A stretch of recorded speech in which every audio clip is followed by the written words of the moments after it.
Maya Rodriguez rushed through the hospital corridors on her double shift, unaware that in 3 minutes she would make a split-second decision that would forever alter the trajectory of her life. The exhausted nurse, struggling to pay her mother's medical bills while raising her young daughter alone, never imagined that donating her rare AB-negative blood to save a mysterious car accident victim would set in motion a chain of events involving a billionaire CEO, a desperate search, and a love story that would restore her faith in miracles. Before I continue the story, please subscribe. I need to reach 1,000 subscribers so I can keep bringing you stories like this every day. It's just one click for you, but it means a lot to me. Thank you. Maya Rodriguez pressed her back against the thin apartment door and closed her eyes, letting the familiar sounds of her world wash over her like a bittersweet lullaby. The radiator clanked its metallic protest in the corner, while her 8-year-old daughter Sophia practiced violin scales on the second-hand instrument they had bought from a pawn shop 3 months ago. The melody drifted through their cramped 2-bedroom apartment, mixing with the gentle wheeze of her mother's oxygen concentrator from the adjacent room. Maya's nursing scrub still smelled faintly of disinfectant and hope, though tonight hope felt as threadbare as the carpet beneath her feet.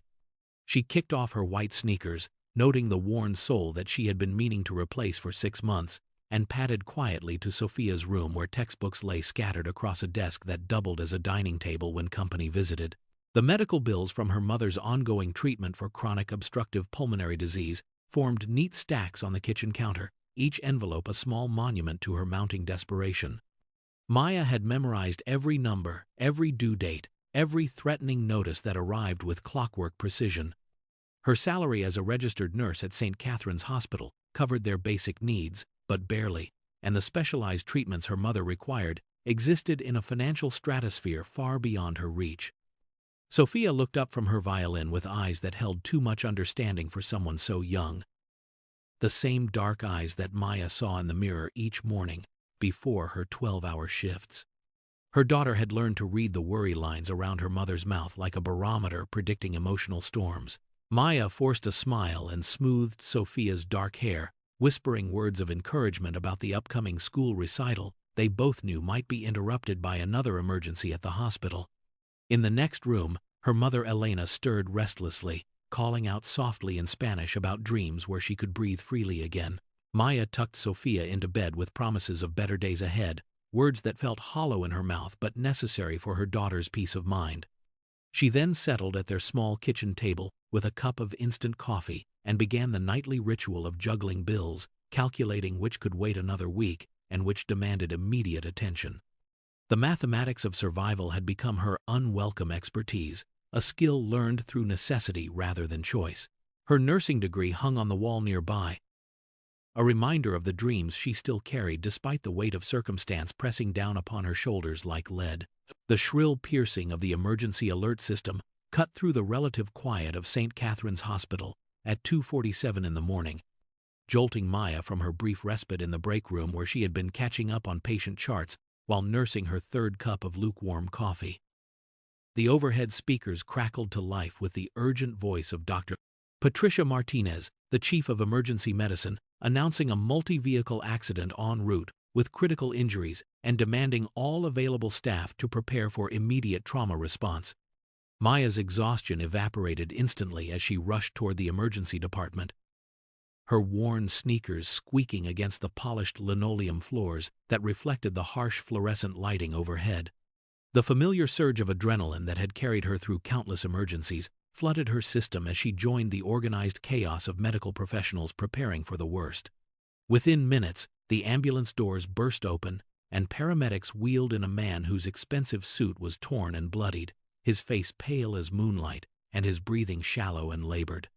The lead paramedic rattled off vital statistics while Maya quickly assessed the patient's condition, noting the severity of his injuries and the rapid blood loss that painted his white shirt crimson. Dr. Martinez worked with practiced efficiency, barking orders for immediate surgical intervention, while the lab technician rushed forward with urgent results that made everyone freeze for a split second. The patient's blood type was AB negative, one of the rarest types, and the hospital's blood bank had been depleted just hours earlier during another emergency surgery. Maya felt her heart skip as Dr. Martinez's eyes scanned the room desperately, knowing that without an immediate transfusion, this stranger would not survive the next 20 minutes. The irony struck her like lightning when she realized that her own rare AB-negative blood type, the same genetic quirk that had made her feel different throughout her childhood, might be the only thing standing between this unknown man and death. Without hesitation, Maya stepped forward and rolled up her sleeve, her voice steady despite the exhaustion that had been weighing her down all evening. The patient lay unconscious on the gurney, his dark hair disheveled and his strong jawline slack with unconsciousness, while Maya settled into the chair beside him and felt the familiar sting of the needle entering her vein. As her blood flowed through clear tubing into the stranger's body, she found herself studying his face and wondering about the life she was helping to save, never imagining that this moment of selfless giving would transform both their destinies in ways neither could have predicted. Maya watched her life force flow through the translucent tubing into the stranger's veins, each drop carrying with it a piece of herself she could barely afford to give. The donation chair creaked softly beneath her as she shifted her weight, fighting the lightheadedness that threatened to overwhelm her already depleted reserves after working 14 hours straight without a proper meal. Her pale fingers gripped the armrest while the automated donation machine hummed its mechanical lullaby, extracting precious pints of AB-negative blood that would mean the difference between life and death for the unconscious man lying just 3 feet away. Maya's trained eye cataloged details about her mysterious patient that spoke of a life vastly different from her own. The custom-tailored suit jacket that, even torn and bloodied, clearly cost more than her monthly salary, the platinum watch still gleaming on his wrist despite the accident's violence, and the subtle tan line suggesting he frequently wore what appeared to be an expensive wedding ring that was now conspicuously absent. His hands, she noticed, were soft but strong, unmarked by the calluses and wear that characterized her own work-hardened fingers, yet there was something achingly vulnerable about the way his dark eyelashes rested against his pale cheeks. The steady beep of the heart monitor provided a rhythmic backdrop to her quiet vigil as Maya found herself studying the planes of his face, wondering what dreams or nightmares might be playing behind his closed eyelids, while her blood worked to anchor him to the world of the living. Dr. Martinez bustled around them with efficient urgency, monitoring both patient and donor with the practiced expertise of someone who had witnessed countless miracles and tragedies within these sterile walls. Maya felt the familiar tug of empathy that had drawn her to nursing in the first place, an instinctive connection to human suffering that transcended social barriers and economic differences. When the donation was complete and the nurse began disconnecting the tubing, Maya remained seated for a moment longer, her hand reaching out almost unconsciously to adjust the thin hospital blanket that had slipped from the stranger's shoulders. She whispered a quiet prayer in Spanish, the same words her mother had taught her as a child, asking for strength and healing for this unknown soul whose fate had become temporarily intertwined with her own. As Maya finally rose from the chair on unsteady legs, she cast one last glance at the mysterious patient, who continued to sleep peacefully, never suspecting that the exhausted nurse walking away from his bedside had just given him far more than blood. She had given him tomorrow. Maya returned to her regular rounds 3 hours later, feeling the familiar weakness that followed blood donation, her body moving through the motions of patient care, while her mind occasionally drifted to the mysterious stranger in room 314 who had required her life-saving gift. The morning shift brought its usual rhythm of medication administration, wound dressing changes, and gentle conversations with worried families, but Maya couldn't help noticing the subtle changes that had transformed the intensive care unit's atmosphere overnight. 2 men in expensive dark suits stood stationed outside room 314, their alert postures and discreet earpieces marking them as professional security rather than concerned relatives, while their eyes tracked every movement in the hallway with the precision of trained bodyguards. Maya approached the nurse's station to retrieve patient charts when she observed Dr. Martinez engaged in a hushed conversation with Harold Brennan, the hospital's chief administrator, a man who rarely ventured onto patient floors unless circumstances demanded his personal attention. Brennan's normally composed demeanor carried an undercurrent of nervous energy as he gestured toward the secured room while Dr. Martinez nodded gravely, their voices too low for Maya to decipher but their body language speaking volumes about the gravity of the situation. When Maya attempted to access the patient's electronic medical records as part of her routine follow-up care, She discovered that his file had been restricted to essential personnel only, requiring special clearance that placed it far above her authorization level. The curiosity gnawing at her intensified when she noticed how the other nurses spoke about room 314 in whispers, their conversations dying abruptly whenever she approached, as if they shared some significant knowledge that had been deemed too sensitive for general circulation. During her lunch break in the cramped staff room, Maya finally gathered the courage to approach Janet Walsh, the veteran charge nurse whose 30-year tenure at St. Catherine's made her privy to most hospital secrets and administrative decisions. Janet glanced around nervously before leaning closer to Maya, her voice dropping to barely above a whisper as she explained that the patient was someone very important, someone whose identity required absolute discretion and whose recovery had attracted attention from people who could make or break careers with a single phone call. The revelation left Maya feeling simultaneously intrigued and unsettled, wondering what kind of life the unconscious stranger lived that warranted such extraordinary security measures and administrative concern. As her shift continued, Maya found herself stealing glances toward room 314 whenever her duties brought her near that section of the unit, noting how the security guards never relaxed their vigilance and how even the cleaning staff required special clearance before entering the mysterious patient's room. Alexander Sterling's consciousness returned in fragments, like sunlight breaking through storm clouds, each ray of awareness bringing with it waves of disorientation and phantom pain that seemed to emanate from every corner of his battered body. The steady rhythm of medical machines created a mechanical symphony around him, while his eyes struggled to focus on the stark white ceiling tiles that blurred and sharpened with each labored breath, his mind grappling with memories that felt both crystal clear and impossibly distant. The last thing he remembered with certainty was driving home from the late board meeting where he had finalized the acquisition deal that would expand Sterling Technologies into 3 new international markets, his thoughts consumed with plans for the company's future growth and the bedtime story he had promised to read to his 7-year-old son Marcus upon his return. The collision itself remained mercifully absent from his recollection, but fragments of the aftermath flickered through his consciousness like scenes from a half-remembered dream. The taste of copper in his mouth, the sound of sirens growing louder, and most vividly, the gentle touch of hands that seemed to glow with warmth and compassion in his peripheral vision. As Alexander's vision gradually cleared, he became aware of the tubes and wires connecting his body to various monitors, while his throat felt raw and parched, making speech difficult when the attending physician arrived to assess his condition and explain the severity of his injuries. Dr. Martinez spoke in measured tones about internal bleeding, broken ribs, and the critical blood transfusion that had saved his life, but Alexander's attention kept drifting to the memory of a woman's voice speaking softly in Spanish. Words he couldn't understand, but whose tone had wrapped around him like a protective embrace during his darkest moments. The fragments of memory painted a picture of someone with dark hair pulled back from a kind face, wearing scrubs that had seen countless hours of dedicated service, her tired eyes holding depths of compassion that seemed to radiate genuine care for a complete stranger's well-being. Alexander found himself asking Dr. Martinez about the nurse who had donated blood, his voice hoarse with emotion as he described the angelic figure who had haunted his unconscious dreams with whispered prayers and gentle touches that had anchored him to the world of the living. When Dr. Martinez explained that patient confidentiality prevented her from sharing specific details about hospital staff, Alexander felt a profound sense of incompleteness,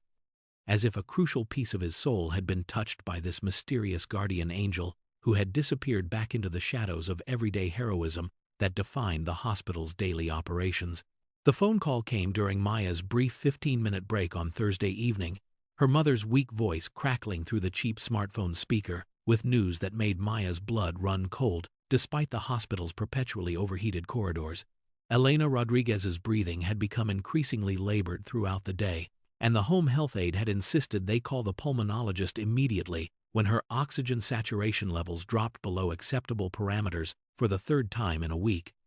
Maya pressed the phone closer to her ear while retreating to an empty supply closet, her heart hammering against her ribs as Dr. Hendrick's voice replaced her mother's, his clinical tone delivering a verdict that would shatter what remained of Maya's financial stability. The experimental treatment he recommended, a cutting-edge therapy combining stem cell infusion with advanced pulmonary rehabilitation, offered genuine hope for improving Elena's quality of life and potentially extending her years. But the cost exceeded $40,000 and fell far outside their insurance coverage parameters. Maya slumped against the metal shelving units lined with medical supplies, while Dr. Hendricks explained payment options with the gentle persistence of someone who had delivered similar financial death sentences to countless families, his words blurring together as Maya calculated the mathematical impossibility of securing such funds on her nurse's salary. The next morning brought another crisis, when Sophia developed a fever that spiked to 103 degrees, forcing Maya to call in sick for the first time in 8 months, while she spent anxious hours in the emergency room watching IV fluids drip into her daughter's small arm. The irony wasn't lost on Maya that she could save strangers with her blood but felt helpless, watching her own family struggle with health crises that money could solve, but remained frustratingly beyond her reach. That afternoon, while Sophia slept fitfully at home, Maya found herself scrolling through online job postings for weekend positions that could supplement her hospital income. House cleaning services, retail shifts, even late-night data entry work that she could complete after her daughter went to sleep. The prospect of working 7 days a week filled her with bone-deep exhaustion, but the alternative of watching her mother slowly suffocate while rationing medications seemed infinitely worse than sacrificing what little personal time she had left. Maya's calculator became her constant companion as she created budget scenarios that stretched her resources to impossible limits, each calculation revealing the harsh truth that even with a second job, the treatment costs would remain as distant as the stars outside her apartment window. Alexander Sterling's determination to find his mysterious savior intensified with each passing day of his recovery. His normally razor-sharp business mind now focused entirely on unraveling the identity of the guardian angel who had appeared in his darkest hour with healing hands and whispered prayers. From his private hospital suite, surrounded by flowers from corporate partners and get-well cards from board members, Alexander felt the familiar drive that had built his technology empire, now channeled toward a deeply personal mission that consumed his thoughts between physical therapy sessions and video conferences with his executive team. His first attempt involved discreetly questioning Dr. Martinez during her morning rounds, his inquiries wrapped in expressions of gratitude that barely concealed his desperate need to properly thank the person who had given him tomorrow.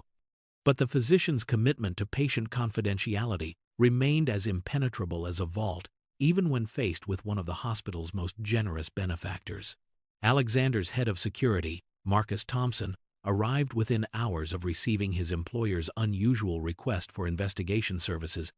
his years of corporate espionage experience suddenly repurposed to navigate the ethical minefield of hospital privacy policies and staff protection protocols. The initial findings painted a frustratingly incomplete picture. The blood donation had indeed occurred during the critical first hour of his emergency treatment. The donor possessed the same rare AB-negative blood type that had made the transfusion possible, and the life-saving procedure had been performed by someone with authorized access to the emergency department during the overnight shift. Thompson's discreet inquiries among hospital administrative staff revealed that fewer than 12 people had been on duty with the necessary clearance and blood compatibility, but patient privacy laws created legal barriers that even Alexander's considerable resources and influence couldn't circumvent without risking serious consequences for both himself and the hospital. Alexander found himself studying security footage from the night of his accident, his eyes searching for glimpses of his mysterious benefactor among the blurred figures moving through corridors, captured by cameras positioned too far away to reveal faces clearly,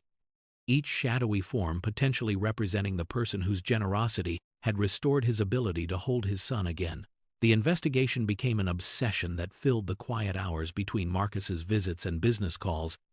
Alexander's laptop screen glowing with personnel schedules and shift rotations as he attempted to piece together the puzzle of his salvation through logic and deduction when direct answers remained frustratingly elusive. The call from Lincoln Elementary School arrived just as Maya finished administering morning medications to her assigned patients, the school nurse's worried voice explaining that Sophia had collapsed during recess and was running a high fever while complaining of severe abdominal pain that made standing impossible. Maya's hands trembled as she gripped the phone, her maternal instincts warring with professional obligations, while Sophia's weak voice came through the speaker, asking for her mommy with the vulnerability that only scared children possess. each word twisting Maya's heart like a blade. Janet Walsh, the charge nurse, approached with the day's patient assignments just as Maya ended the call, her expression shifting from routine professionalism to concerned understanding when she noticed the panic written across Maya's face, like headlines announcing personal catastrophe. Maya explained the situation in rushed, fragmented sentences while simultaneously calculating the impossibility of her circumstances. Leaving during her shift violated hospital policy and could result in disciplinary action or even termination. But Sophia's symptoms suggested appendicitis or another serious condition that required immediate maternal presence and advocacy. Janet's weathered face softened with the compassion that had sustained her through 3 decades of nursing crises, as she quietly assured Maya that she would personally cover her patients, but warned that hospital administration had recently implemented strict attendance policies that left little room for emergency exceptions, even in cases involving family medical emergencies. The drive to Sophia's school became a blur of traffic lights and desperate prayers, Maya's mind racing between worst-case medical scenarios and the financial implications of potential job loss, while her car's engine strained against her heavy foot on the accelerator. She found Sophia curled on the nurse's office cot, her normally vibrant daughter pale and listless, burning with fever that made her dark eyes appear glassy and unfocused as she reached weakly for her mother's familiar embrace. The emergency room visit consumed 4 hours that felt like eternities,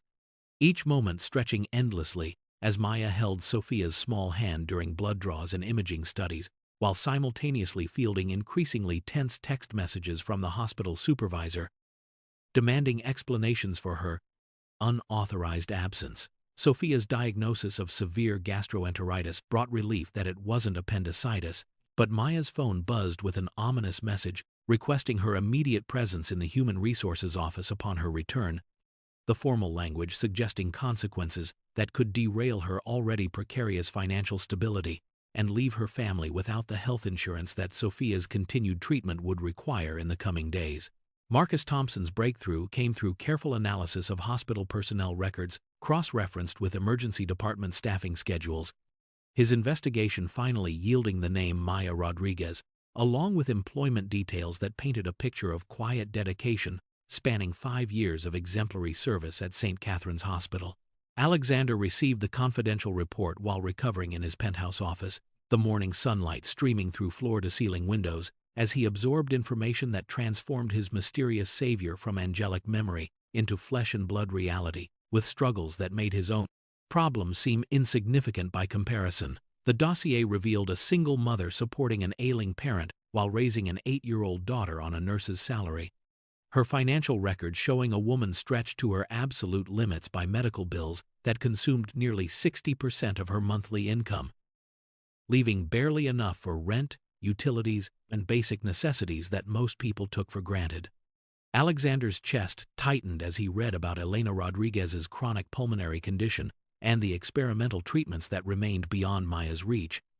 the numbers on the page representing not just statistics but human suffering that money could alleviate with the same ease that he approved corporate acquisitions worth millions of dollars. The investigation revealed Maya's spotless employment record, her colleagues' testimonials describing someone who consistently volunteered for extra shifts during holidays and emergencies, often covering for coworkers with sick children, while never complaining about her own mounting personal challenges that would have broken lesser spirits. Alexander found himself studying a photograph obtained through legitimate public records, Maya's warm smile radiating the same compassion that had haunted his hospital memories, her tired eyes holding depths of kindness that seemed even more remarkable given the weight of responsibility resting on her slender shoulders. The report detailed her daughter Sophia's academic excellence despite attending an underfunded public school,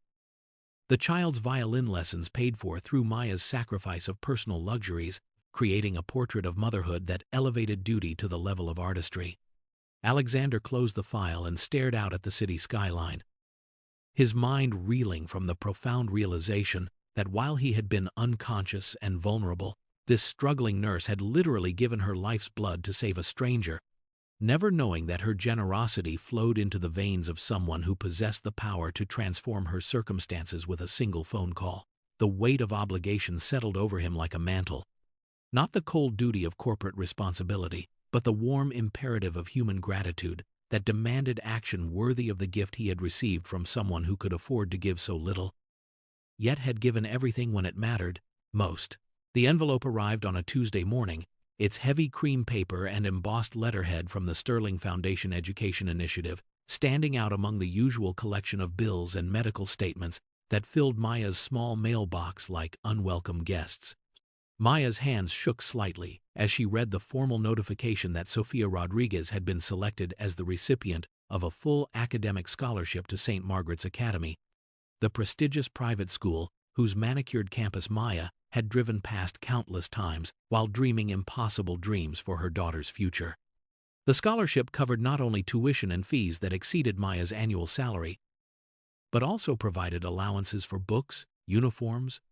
and extracurricular activities, including the advanced violin program that would nurture Sofia's musical talents under the guidance of classically trained instructors. Maya read the letter 3 times, her disbelief warring with desperate hope as she searched for catches or conditions that might explain this miraculous windfall. But the documentation appeared legitimate and comprehensive, offering Sofia opportunities that Maya had resigned herself to being forever beyond their reach. The Foundation's representative, a kind woman named Mrs. Chen, called that afternoon to explain that Sofia's application had been submitted by an anonymous nominator who had observed her academic performance and recommended her for consideration based on merit and financial need that met scholarship's specific criteria. Maya's maternal instincts triggered warning bells about accepting such generous gifts from unknown benefactors, her mind racing through possibilities of ulterior motives or hidden strings that might later ensnare her family in obligations they couldn't fulfill or escape.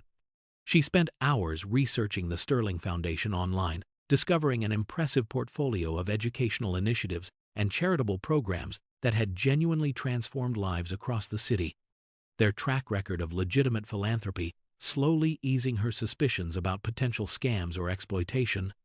Sofia's excitement was infectious when Maya carefully explained the opportunity, her daughter's dark eyes lighting up with possibilities as she imagined attending school with computer labs, science equipment, and a library containing more books than their entire apartment complex combined. The enrollment process moved with surprising efficiency, St. Margaret's admissions office treating Sofia's scholarship with the same respect accorded to their most prestigious families, while Maya marveled at how quickly doors opened when financial barriers dissolved like morning mist. That evening, as Maya helped Sofia practice violin scales that would soon be heard in acoustically perfect music rooms, she whispered prayers of gratitude to whatever guardian angel had noticed their struggles and chosen to intervene with such life-changing generosity. Alexander Sterling spent 3 days studying the hospital's daily rhythms like a general planning a campaign,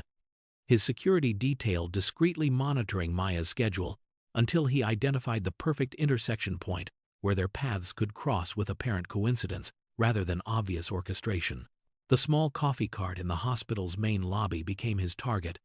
operated by an elderly man named Giuseppe, who served overpriced but surprisingly decent espresso to exhausted staff members and worried families throughout the 18-hour daily operation. Alexander arrived at 7:30 on a Thursday morning dressed in worn jeans and a simple gray sweater, his normally immaculate appearance deliberately disheveled to blend with the other visitors whose lives had been temporarily disrupted by medical crises affecting their loved ones. He positioned himself at a corner table with a cup of black coffee and yesterday's newspaper, his eyes tracking the flow of people, while his heart hammered with nervous anticipation that felt foreign to someone accustomed to commanding boardrooms filled with powerful executives and billion-dollar decisions. Maya appeared at exactly 7:45, her tired footsteps announcing the end of another grueling night shift as she approached Giuseppe's cart with the weary smile of someone whose reserves of energy had been depleted hours earlier, but who continued functioning through sheer determination and professional obligation. Alexander watched her fumble through her wallet for change, counting coins with the careful precision of someone for whom every dollar carried significant weight, her shoulders sagging slightly when she realized she lacked sufficient funds for the large coffee that would fuel her drive home to her waiting family. Without allowing himself time to second-guess the gesture, Alexander rose from his table and approached the cart, his voice carefully modulated to convey casual friendliness rather than the authority that usually characterized his public interactions. requesting 2 large coffees and explaining to Giuseppe that he wanted to buy one for the hard-working nurse, who clearly needed caffeine more than he did. Maya's surprise registered in her expressive dark eyes as she turned to face this unexpected benefactor, her natural wariness warring with gratitude. While Alexander introduced himself simply as Alex, a regular visitor whose father was recovering upstairs from complications following routine surgery that had stretched into weeks of anxious bedside vigils, the lie came surprisingly easily. His fictional narrative borrowing elements from real experiences of friends and colleagues who had navigated similar medical emergencies, while Maya's compassionate response confirmed everything his investigation had suggested about her character and the genuine warmth that made her such an exceptional caregiver to strangers who desperately needed healing touches. Maya studied the stranger's face as they settled at a small table near the lobby's windows, noting the expensive watch he wore despite his casual clothes, and the way his hands remained soft and uncalloused, suggesting a life far removed from the physical demands that marked her own daily existence. Alex spoke quietly about his father's condition, weaving details of imaginary setbacks and small victories with the practiced ease of someone accustomed to controlling narratives, but Maya's trained intuition detected underlying tension that seemed genuine even if its source remained mysterious to her tired mind. She found herself leaning forward slightly as he described sleepless nights spent in uncomfortable bedside chairs, her natural empathy responding to what appeared to be authentic worry about a loved one's uncertain prognosis. Her own experiences with her mother's illness creating an immediate bridge of understanding between them. When Alex mentioned struggling to balance work responsibilities with family obligations, Maya impulsively pushed her untouched coffee toward him, insisting that he needed the caffeine more than someone heading home to sleep, her gesture carrying the automatic generosity that had defined her character throughout years of caring for others. Their conversation flowed with unexpected ease as Maya shared gentle wisdom about navigating hospital bureaucracy and communicating effectively with medical staff, her advice delivered with the patient kindness she typically reserved for frightened family members who desperately needed guidance through confusing medical terminology and treatment options. Alex listened with rapt attention that felt remarkably focused for someone she had just met, his questions about her nursing experience revealing genuine curiosity about her dedication to a profession that demanded so much while offering relatively modest financial rewards in return for emotional and physical exhaustion. Maya found herself opening up about her love for nursing despite its challenges, explaining how each patient's recovery represented a small victory against suffering and how the privilege of witnessing human resilience during medical crises had shaped her understanding of life's genuine priorities. When their conversation turned to children, Maya's face lit up as she described Sophia's musical talents and academic achievements, her maternal pride evident in every word as she explained how her daughter's potential motivated her through the most difficult shifts and darkest moments of financial worry. Alex nodded thoughtfully, sharing carefully constructed stories about his own parental concerns, his fictional narrative allowing him to express genuine emotions about fatherhood while maintaining the deception that felt increasingly uncomfortable as Maya's authentic warmth made him acutely aware of the barriers his wealth and status typically created between himself and others. Over the following weeks, their coffee encounters became an unexpected rhythm in Maya's exhausting routine, Alex appearing in the hospital lobby with clockwork precision whenever her shifts ended, his presence transforming what had once been solitary moments of transition into islands of genuine human connection that brightened even her most difficult days. Maya found herself unconsciously smoothing her hair and checking her appearance in reflective surfaces before descending to the lobby, a habit that both surprised and slightly embarrassed her given how long it had been since any man had sparked such unconscious vanity in her practical, work-focused existence. Alex always insisted on buying their coffee, deflecting her protests with gentle humor about his father's improving condition, requiring celebration through small gestures of gratitude, his fictional narrative becoming more elaborate with each encounter as he wove tales of gradual recovery that justified his continued presence at the hospital. Their conversations deepened beyond polite exchanges about medical procedures and family concerns, evolving into discussions about dreams deferred and responsibilities embraced, Maya sharing her hopes for Sophia's future while Alex spoke eloquently about the balance between ambition and contentment that had become increasingly elusive in his adult life. Maya began looking forward to these encounters, with an anticipation that surprised her. Alex's attentive listening and thoughtful questions making her feel truly seen for the first time in years. His interest in her thoughts and experiences validating her worth beyond her utility as caregiver and provider. She noticed how Alex's eyes lit up when she approached, his smile appearing genuine rather than polite, and how he remembered small details from their previous conversations with the precision of someone who truly valued their growing friendship and connection. The mysterious quality that surrounded Alex intrigued Maya. His educated speech patterns and confident bearing suggesting a background quite different from the struggling visitor role he claimed, but his kindness felt authentic regardless of whatever secrets might complicate his personal circumstances.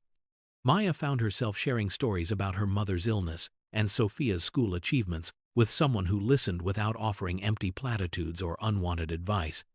Alex's responses revealing emotional intelligence and empathy that made their conversations feel like genuine exchanges between equals rather than charity extended by a stranger. During particularly difficult shifts when patients died or families received devastating news,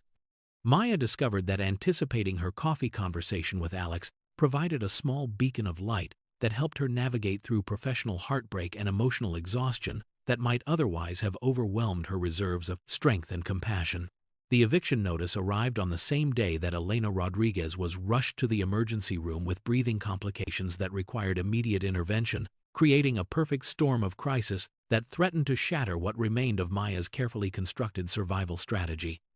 Maya sat in the hospital's family waiting area clutching the legal document that gave her 30 days to produce 3 months of back rent or face displacement,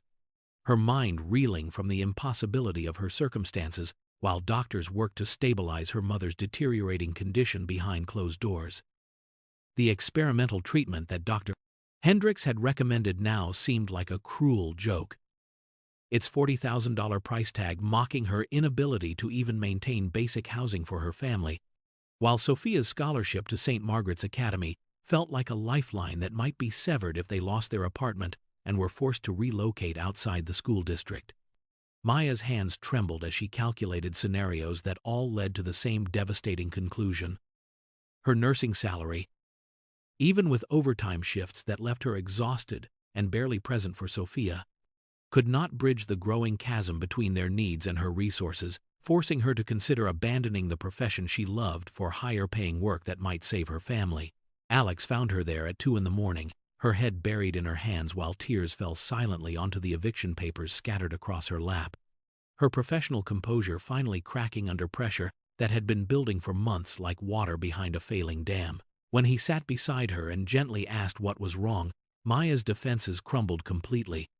her words pouring out in a torrent of confession about medical bills and rental arrears and the terrible choice between caring for patients who needed her skills and pursuing employment that could provide financial stability for her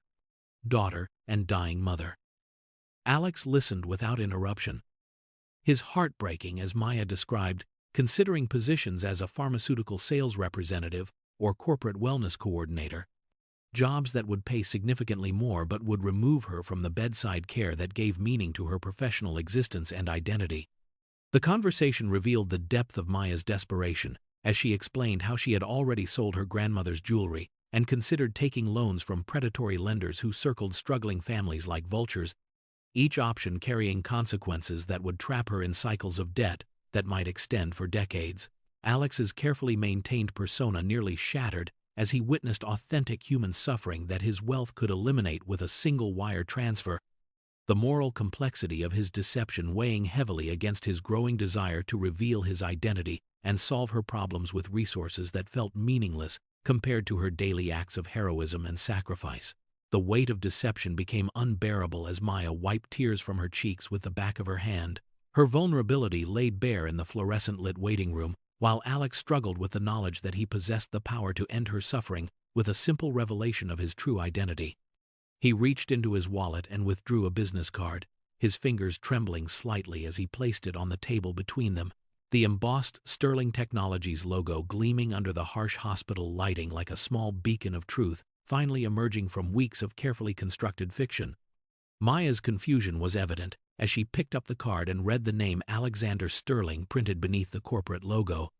her tired mind struggling to process the disconnect between the casual visitor she had befriended and the billionaire CEO whose company's advertisements adorned billboards throughout the city. Alex's voice was barely above a whisper as he began to explain, his words carefully chosen to convey the magnitude of his gratitude without minimizing the deception that had allowed their friendship to flourish in authentic intimacy rather than the artificial dynamics that usually characterized his interactions with others. He described waking up in the intensive care unit with fragmented memories of gentle hands and whispered prayers, his desperate search for the guardian angel who had donated her blood to save his life, and the investigation that had revealed not just her identity, but the profound sacrifice she had made despite her own desperate circumstances. Maya's expression shifted from confusion to shock to anger as the full scope of his deception became clear, her voice rising as she accused him of manipulating her emotions and playing with her trust while she had opened her heart to someone who was essentially performing an elaborate charade for reasons she couldn't begin to understand. The hurt in her eyes cut deeper than any corporate criticism Alexander had ever faced as Maya stood abruptly, her chair scraping against the floor while she processed the realization that every conversation, every shared coffee, every moment of genuine connection had been built on lies that transformed their friendship into something that felt tainted by wealth and privilege she could never comprehend.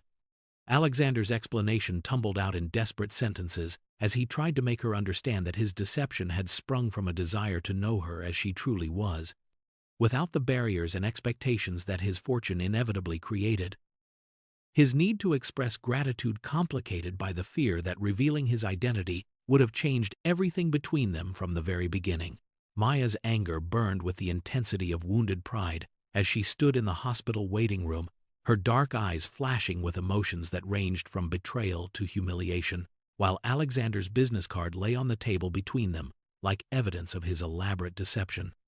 The revelation that she had poured out her deepest fears and financial struggles to one of the city's wealthiest men made every shared conversation feel like a performance where she had unknowingly played the role of the grateful poor. While he observed her desperation with the detached curiosity of someone studying an interesting specimen, her voice carried the sharp edge of someone whose dignity had been trampled as she accused him of collecting her suffering like a hobby, treating her family's crisis as entertainment for a bored billionaire who had grown tired of boardroom games and decided to experiment with real human drama instead. When Alexander attempted to explain his genuine desire to help, offering to pay her mother's medical bills and resolve the housing crisis with the casual ease of someone discussing lunch plans, Maya's refusal came swift and fierce, her pride refusing to accept charity disguised as friendship, even when her practical mind recognized that his assistance could save everything she held dear. The fundamental inequality between them crystallized in Maya's consciousness, like poison spreading through her bloodstream, the realization that while she had worried about affording coffee, he had been slumming with the working class, collecting heartwarming stories about noble poverty to share at cocktail parties filled with people who had never worried about rent or medical bills. Maya's accusations stung Alexander with their accuracy, as she painted him as another wealthy patron collecting good deeds like trophies, her words cutting through his carefully constructed narrative of gratitude to expose the uncomfortable truth that his deception had robbed her of agency and choice in their relationship. She spoke about dignity with the fierce protectiveness of someone who had learned that self-respect was sometimes the only asset that couldn't be taken away by circumstances. Her refusal to become his charity project delivered with finality that left no room for negotiation or compromise. The waiting room felt charged with tension as Maya gathered her belongings, her movements sharp with anger while Alexander sat stunned by the vehemence of her rejection, his privileged perspective struggling to comprehend how his desire to help could be interpreted as condescension rather than genuine concern. Maya's final words before walking away carried the weight of absolute dismissal. Her declaration that she would rather face eviction than accept pity from someone who had lied to her hitting Alexander like a physical blow that left him questioning everything he thought he understood about gratitude, charity, and the complex dynamics between those who have everything and those who survive on hope alone. The call came at 3 a.m. when Maya was finally drifting into exhausted sleep after her confrontation with Alexander, Sophia's panicked voice crackling through the phone as she described severe chest pain and difficulty breathing that had awakened her from restless dreams filled with worry about their uncertain future. Maya's maternal instincts overrode everything else as she rushed Sophia to St. Catherine's emergency department, her daughter's labored breathing and pale complexion triggering memories of her own mother's respiratory crises, while fear clawed at her heart like a living thing. The emergency room was packed with victims from a multi-car accident. Overwhelmed staff struggling to triage cases, while Sophia's condition deteriorated in the crowded waiting area, her oxygen saturation dropping to dangerous levels that made Maya's nursing training scream warnings about potential cardiac complications that required immediate intervention. Maya's pleas for urgent attention fell on ears deafened by chaos and competing emergencies, her professional credentials carrying little weight when she was just another desperate mother begging for help, while her child struggled to breathe in a plastic chair surrounded by other families facing their own medical nightmares. Alexander appeared like a ghost materializing from her worst fears and desperate hopes combined. His presence in the emergency department at such an hour, initially striking Maya as impossibly coincidental, until she realized that his security team had been discreetly monitoring her family's welfare, despite her angry rejection of his assistance. Without asking permission or offering explanations that would waste precious time, Alexander approached the charge nurse with the quiet authority that money and influence provided, his few words transforming Sophia from another waiting patient into an urgent priority who was whisked into a treatment room where pediatric specialists appeared with magical swiftness. Maya watched in stunned silence as Alexander's invisible hand orchestrated a symphony of medical attention that surrounded Sophia with the kind of comprehensive care typically reserved for VIP patients, her daughter receiving immediate chest X-rays, electrocardiograms, and blood work that revealed acute pneumonia requiring aggressive antibiotic treatment and respiratory support. The private room that Sophia was moved to within an hour represented luxuries that Maya's insurance would never have covered. Equipped with monitoring devices and comfort amenities that spoke of Alexander's continued intervention despite her proud refusal to accept his charity or acknowledge his right to involve himself in their lives. As Maya sat beside Sophia's hospital bed, watching her daughter's breathing slowly stabilize under expert medical care that she could never have afforded, the complex emotions swirling through her heart included grudging gratitude mixed with persistent anger at Alexander's presumptuous involvement in their most vulnerable moment, her pride warring with maternal relief that Sophia was receiving treatment that could save her life regardless of the complicated motivations behind its provision. During the long hours of Sophia's recovery, Maya found herself reluctantly sharing the private pediatric room with Alexander,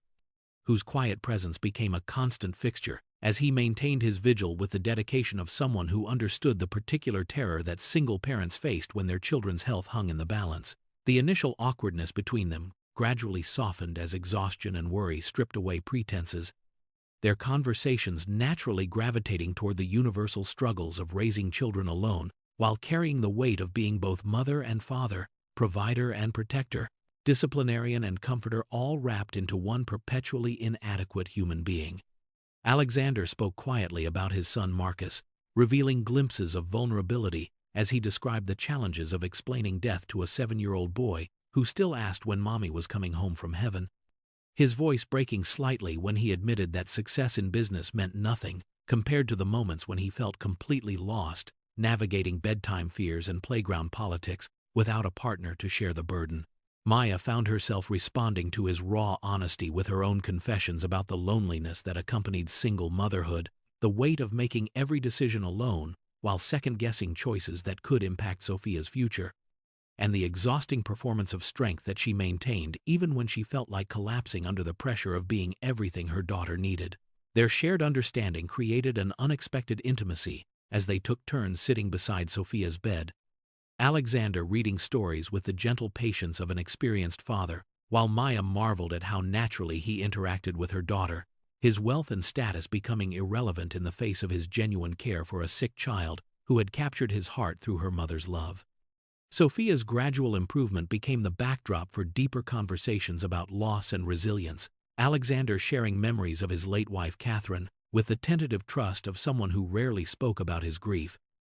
while Maya described her father's death when Sophia was barely 3 and the crushing responsibility of becoming the sole guardian of her daughter's dreams and future. The barriers between them dissolved further when Sophia developed a fever spike that sent both adults into protective overdrive,